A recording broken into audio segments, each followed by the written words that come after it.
definitely matches the sound and sometimes inflection of previous Robocop, but it never sounds like a performance in of itself. It's more like your friend mildly mimicking.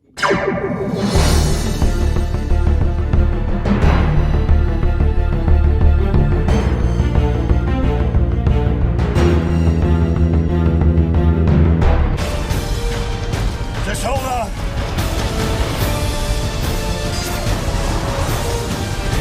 Franco!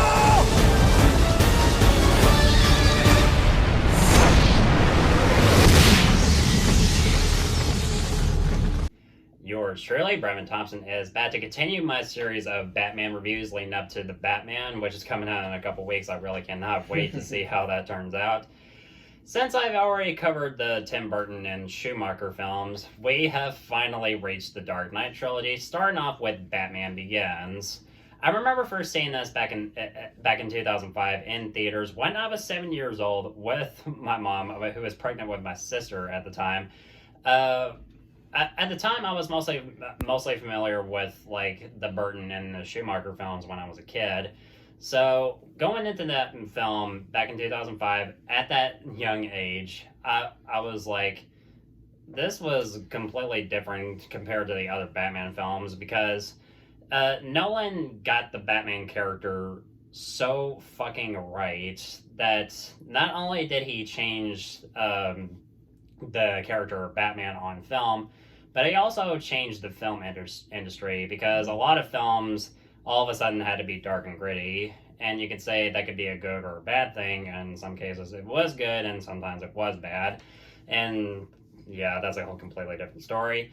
But when it comes to Nolan's take on Batman, I've always been a huge fan of it. I've always been a huge fan of Batman, and I've always loved what Nolan has done with this trilogy. And I can never ask for a better take on Batman than what Christopher Nolan has done with this character. And I don't think that we'll ever like really get something as good of a Batman trilogy as the Dark Knight trilogy, and it's gonna be really difficult to top that. What would you say, Austin? Yeah, the Dark Knight trilogy, it's one of my all-time favorite things on this earth. They got the character so damn perfect. I it just amazes me to this day. And yeah, I couldn't agree more. What would you say, Ethan? Yeah, it's definitely a childhood favorite. I remember seeing Batman Begins in theaters when I was 8 years old, and that up there with Spider-Man 2, some of them. Yeah, because I mean, it was coming around at a time when comic book movies were like being taken more serious. Because I mean, back then, I mean, in the early 2000s anyway, we only had like Bryan Singer's two X-Men films, and we had Sam Raimi's two Spider-Man films, and then of course we had Batman Begins, and also if you want to count like the Hellboy films, which I thought were extremely underrated. But when it comes to Christopher Nolan's Batman films, I've always loved them. Like I said, one of the few things that he wanted to get right was the casting, because actually, one of the first few things that he said right before taking the project was he wanted to do for Batman what Richard Donner did for Superman back in 1978. Because if you're wanting to know more about like Christopher Nolan's take on the superhero genre, he's a big fan of Richard Donner's Superman, which is perfect because there's even a special feature on a Dark Knight trilogy box set where you can find like this one special feature where you see like Christopher Nolan and Richard Donner having like a conversation about like their experiences on like Christopher Nolan's Dark Knight trilogy and Richard Donner's take on like the Superman films, which I thought was beautiful. Yeah, that's a pretty good interview. Oh, it definitely is. But what Christopher Nolan managed to do with this trilogy, I mean, mostly with like the cast. I mean, you have Christian Bale, who is perfect as both Bruce Wayne and Batman. Because I think what mostly he captures all three of Bruce's roles perfectly. Because you have Bruce Wayne as he is in the public's eye, which is the A billionaire playboy. boy, the billionaire playboy, who was asshole. a bit of an asshole. And there's the Bruce Wayne as he actually is in the Batcave and Batman. Yeah, Which I three key roles. Yeah, the three key roles, and he does that perfectly. Yeah. And Michael Caine, I've always loved as Alfred, and the relationship between Bruce and Alfred, I mean, it's basically like father and son, because Yeah. after the death of his parents, he's pretty much the closest thing to a father that he has. Yeah. Liam Neeson as Ra's al Ghul, or Rachel Ghul, or however you want to say it, was perfect. And I really like the idea of him being the one who trained Bruce into becoming Batman. I adore that idea. Oh yeah, so do I. And with Katie Holmes as Rachel becoming a sort of a love interest for Bruce, even though I do prefer Maggie Gyllenhaal over Katie Holmes, because I do like Maggie Gyllenhaal in The Dark Knight. And Morgan Freeman as Lucius Fox, perfect casting. Perfect. I mean, it's hard to see Morgan Freeman actually giving a bad performance, really, because he's just such a damn good actor. He's one of the best in the business. Yeah. And Gary Oldman as Gordon was perfect. And despite the fact that Gordon wasn't there in the Burton and the Schumacher films, if you really think about it, they never really given him much to do, and he was just always just there in the background. But here in the Dark Knight trilogy, he actually feels like a character, and that's what I really appreciate.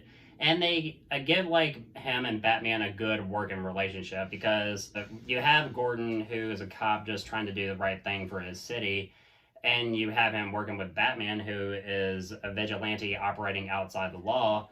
Yeah. He's just trying to work with Batman just for the greater good, which I do think is beautiful. I do. I think they adapted that very well from the comics. Yeah, because especially if you read Batman Year One, which you can't argue that I love that they comic. took a lot of inspiration from Batman Year One. Yeah. Oh, yeah. Yeah. Gosh, that's one of my favorite Batman stories. Oh, hands down, that's easily one of the Frank best. Miller, his work on Batman is amazing. Yeah, Batman Year One and Dark Knight Returns in particular, those are my personal favorites. Yeah. Also, I love the Long Halloween and the Killing Joke. Oh, yeah. Those are perfect. Just everything about the film that they got right. I mean, from Bruce Wayne's origins, I mean, we get to see what he goes through his childhood. I mean, especially his relationship with his parents, who, of course, are tragically murdered. And when he reaches adulthood, I mean, we see him training with the League of Shadows, and I always like the idea of Batman being trained to be a ninja, because that's essentially what Batman should be. I mean, if you have him trained in through multiple martial arts, he should be bound to be a ninja, because And I love how they paid it off towards the end of the film, where he actually fights some ninjas. Yeah, I mean, who would have wanted a Batman film where he fights ninjas? Because that's just perfect. He leaves the organization because of their ideals of dealing with injustice, because their goal is to destroy Gotham, because the corruption and crime that has surrounded the city, it makes them believe that the city is beyond saving and must be allowed to die. While Bruce wants to he wants his enemies to face justice, not by death. Yeah. And that's another compelling thing that I do like between the ideals of both Bruce Wayne and Ra's al Ghul in this movie, who is played brilliantly by Liam Neeson, because he's first introduced as Henry Ducard. I mean, that's his alias, and when he's first introduced to Bruce, because they were clearly saving it as a twist in the third act when he's eventually revealed to be Ra's al Ghul. And that's what I like about this dilemma between Bruce and Ra's, is that they have the same goal of wanting to eliminate crime, but want to achieve it in different ways. It's always been a thing with Ra's and Batman, in the comics and even the anime series. Yeah, but I think mostly in terms of Ra's and how he was in the comics, and even in other media, I think most of the time and especially in early comics, he was just doing it just for the sake of the environment, which I think is mostly more suited for a character like, say, Poison Ivy. Poison Ivy. Yeah. But him being a character that wants to eliminate crime from the world, that I think is a much more interesting idea, and that makes Roz an interesting character, and it makes his motivations much more believable. Now, when it comes to Bruce when he first appears as Batman, it, for the most part, when he appears at the docks, I mean, this scene is like a very horror movie. Yeah, it's very suspenseful, and especially like when you have like this one guy like shooting a machine gun, just like when he's like seeing Batman going like left and right, he's just like scared shitless. He's like, "Where are you?" Here. Yeah, and he just appears right behind him. Oh, just that, seeing that in 2005, 7 years old, gave me fucking goosebumps. Yeah. Yes. And here comes one of my personal favorite scenes. yeah. Oh yes. We cannot go on without even showing this amazing moment. What the hell are you? I'm Batman. I heard like a few complaints about like Scarecrow not being well utilized into the film, and I can understand what they mean because he's like in so little of the film. Because for the most part, I mean, when I was a kid, I did believe that Scarecrow would be the main villain of the film, but of course, I mean, he's more the like secondary, he's more the secondary villain. Yeah, while more of a side villain. While Roz was the main villain all along. Yeah. Yeah, he was just pulling the strings. Yep. And then you get like just a little, and then you get like a third villain that's just kind of like in the background, who is Victor Zsasz. Yeah, because I mean, he was kind of more like a side villain, really. I mean, he just appears in like a few scenes, and then Batman kicks his ass in the third act. I mean, just one punch, boom, we're done. Yeah, I mean, we're not nitpicking. I mean, we're just like giving our honest to God opinion. Yeah. What would your opinion be? Oh, well, about Scarecrow? Yeah.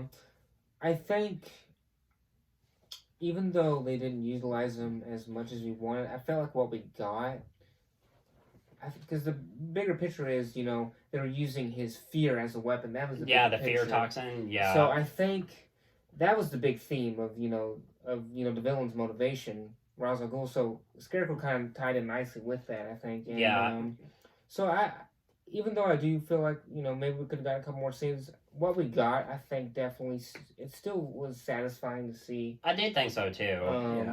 But even before, when right when Bruce is finishing his training with the League of Shadows, he was exposed to like a earlier, much less potent version of the toxin, and I think that one scene was handled pretty well. And when he's given like a full dose when he encounters Scarecrow and he sees like that bat just like coming out of his mouth and just like he sees like bats coming out of his eyes. I mean, that scene like, kind of creeped me out as a kid.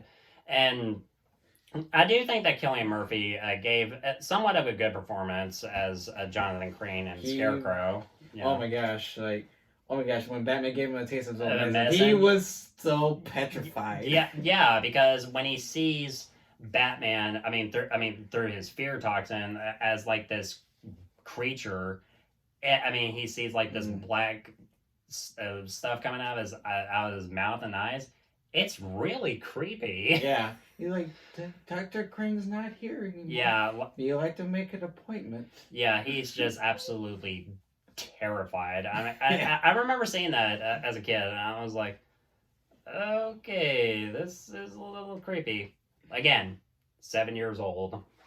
And if there's another thing that I love about this film, besides the casting and just how they've gotten like everything right from the atmosphere of Gotham and the cinematography, it is the score. Hans Zimmer and James Newton Howard's music for Batman Begins, as well as what they managed to do with the Dark Knight trilogy.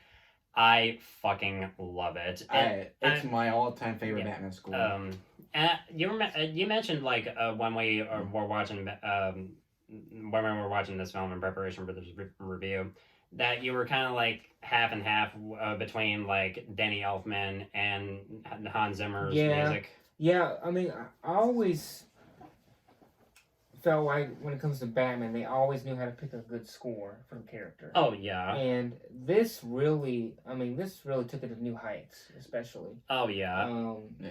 So I think Hans Zimmer was definitely the right choice. Yeah, I definitely thought so too, because, I mean, despite the fact that I do love Danny Elfman's themes from the Tim Burton movies, and say what you will about Elliot Goldenthal's score for the Joel Schumacher films, they were okay at best, but they didn't really create a theme that really defines Batman.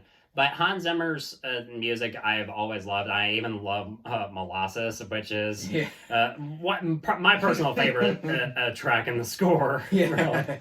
Really. When Batman is in the Batmobile during that one chase scene, I'm just like, that just gave me goosebumps every time that scene comes in. I'm just like, oh my god, that is just beautiful. This chase scene is pretty awesome. Yeah, just like and the Tumbler, which is the name of the Batmobile for this movie, just trying to get away from the cops while trying to like get to the Batcave in time to give Rachel the antidote because she was affected by Scarecrow's fear toxin. Just tearing ass through Gotham. It almost kind of reminded me of what you can do with the Batmobile in Arkham Knight. Just like driving in the Batmobile, tearing ass through Gotham, and it's just like, it's a fucking blast. It is. And also in that chase sequence, it's like GTA with Batman. Yeah, you even said that. Yeah, you did say that. In a way, it kind of is, except nobody dies, really. Right. And especially, and like that one moment when Bruce comes out of the Batcave and Alfred's like, what would you call that? And Bruce is like, damn good television. And Alfred's like, it's a miracle no one was killed. God bless you, Michael Caine. One of my favorite scenes in the film is when Roz visits Bruce in prison and gives him that speech. If you make yourself more than just a man, if you devote yourself to an ideal, and if they cannot stop you, then you become something else entirely. A legend, Mr. Wayne. That, spoken by Liam Neeson, just makes his performance just incredible. There's another moment in the film in particular that I love, and it's when Alfred saves Bruce because Roz and the League set Wayne Manor on fire. They head down to the entrance in the Batcave, and Bruce he's shattered. He feels like that he's about to fail in saving Gotham, but Alfred looks right in his eyes, telling him, "Why do we fall, sir? So that we can learn to pick ourselves up." I like when Bruce looks at him and asks him, "You still haven't given up on me?" And Alfred just says, "Never." I have always loved that scene. And even though this film is looked like to set up a trilogy, this is a film that has like a good 3-act structure with like with Bruce like dealing with the death of his parents and going through his training with the League of Shadows, through his like first few times as Batman, and then in the 3rd act when he has to save Gotham from both Roz and Scarecrow from infecting the entire city with Scarecrow's fear toxin.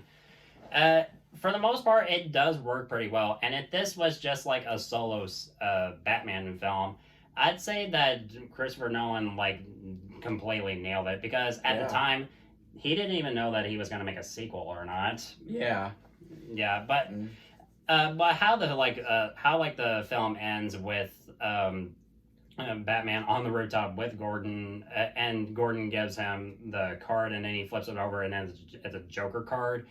Oh. That's like one of the best things that Nolan did, was saving the perfect Batman villain, not for the first film, but for the sequel, which is perfect.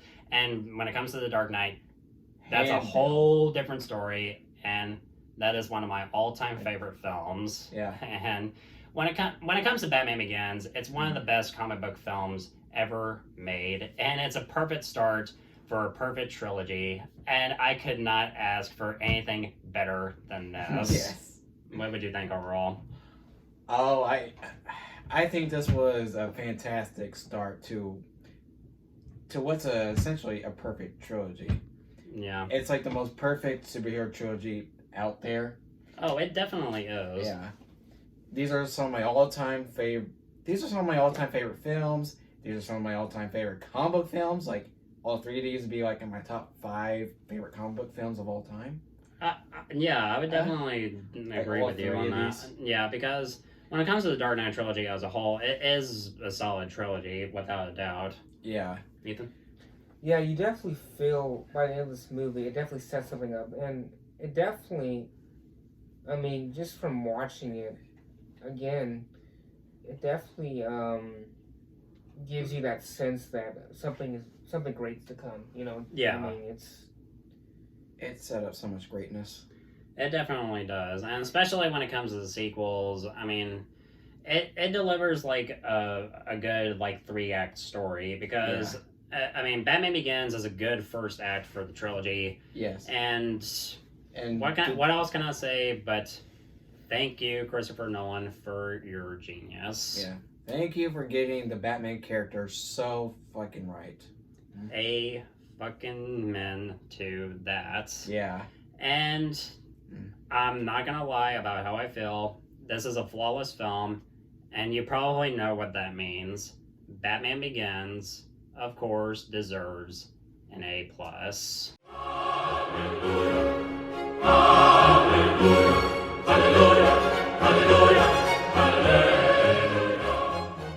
Yeah, we gotten through the first one, and when it comes to the sequel, which is one of my all-time favorite films, definitely can't wait to discuss that. There's so much that we would really, really, really want to talk about, and it's going to be exciting. Yes. So, yeah. The Dark Knight, one of my, oh yeah. oh my gosh, one of my all-time favorite fucking movies. Oh, yeah. I mean, it's one of mine, too. Guys, thank you so much So, guys, thank you so much as always for watching. I want to give a big thank you to Austin and Ethan for assessing me in this review for Batman Begins. You guys are the best, and thank you so much. Yeah. It's great to be here, brother. Yeah. And thank you so much as always for watching. Looking forward to doing more videos really soon. And if you want my thoughts on old or new films, of course, you know where to find me.